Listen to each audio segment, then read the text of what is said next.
Imagine this. You're at center stage, sharing something you prepared for. You did all the work. You earned the right to be there. And somewhere along the way, as you performed, a few things didn't go exactly the way you wanted. Nothing really fell apart, nothing stopped, but you noticed it. And once you noticed it, your mind started pulling backward. You were still playing, but you were also replaying. And little by little, over the course of the evening, doubt starts setting in and stealing the joy of something you worked really hard to give to others. Hi everybody, I'm Jeff Price. I'd like to welcome you back to Intentional Musicianship, where we talk about everything that happens at center stage and the preparation behind the scenes that turns performances into connection. And today, I wanted to talk about joy. More specifically, how we musicians lose it, even on nights that were actually pretty good. In the end, our average has to be good enough because life happens. I recently saw joy taken away from a young musician at a recent studio recital. There was a flutist who played really well. They were musical, prepared, expressive. By any reasonable metric, it was a strong performance. But she also knew she had room to grow. She didn't hit every goal she had set for herself. And because of that, after the performance, instead of fully receiving what she had just accomplished from the audience members greeting her, you could see her disappointment and almost her resignation that she had not been her best. You see, she had also listened to everyone else in the studio perform.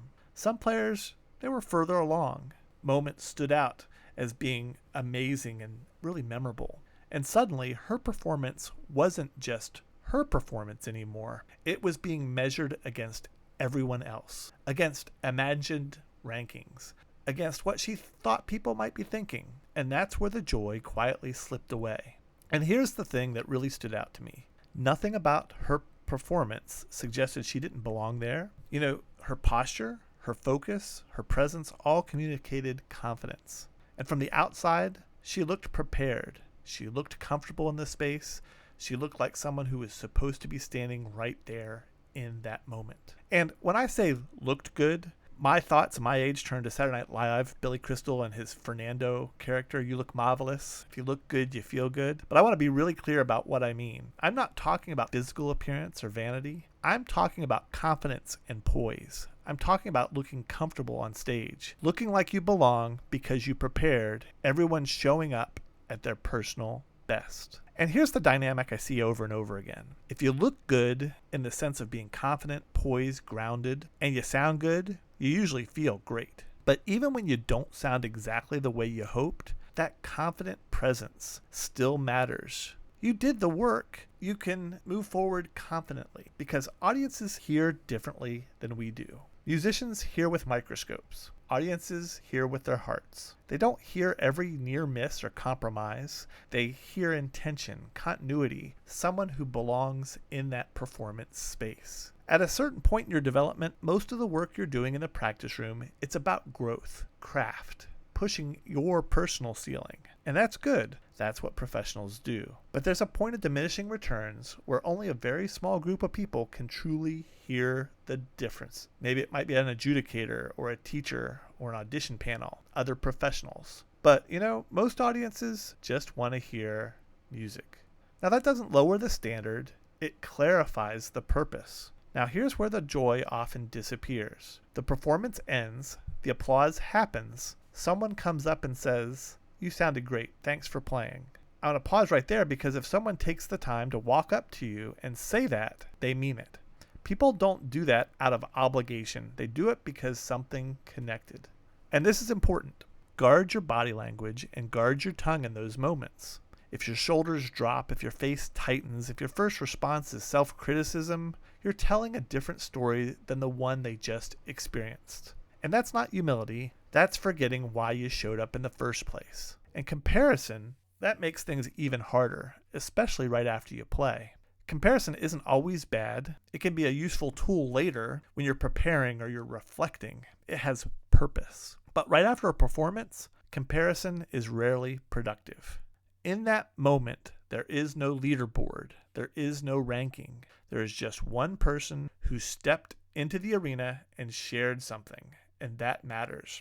I'm thinking of Teddy Roosevelt's speech, The Man in the Arena. Every performance, every recital, audition, or concert, it's someone standing in that gap and saying, I'll do this. I think of the prophet Isaiah in the Old Testament. You prepared, you showed up, you took the risk. And you know what? There's always going to be someone better. There will always be a level to achieve. And the great thing, there can always be a next time. But this time, this moment, you were supposed to be there. So when someone comes up and says, wow, I really liked your playing, try something like this. I am so glad you came and you got to be here. I hope you enjoyed it because I enjoyed preparing and playing for you this evening. That doesn't claim perfection. It honors the gift that you gave.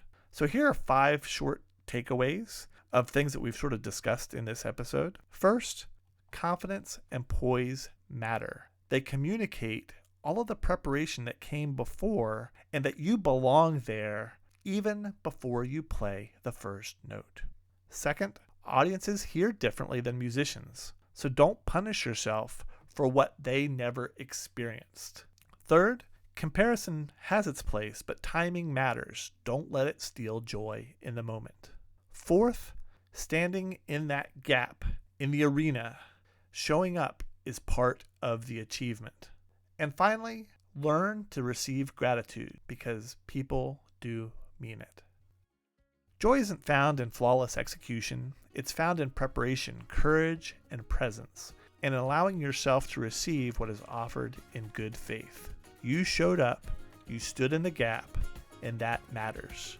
Thanks for joining me on Intentional Musicianship. So often the hardest part of performing isn't the preparation or the playing, it's how we talk to ourselves afterwards and how willing we are to receive what the audience offers back to us.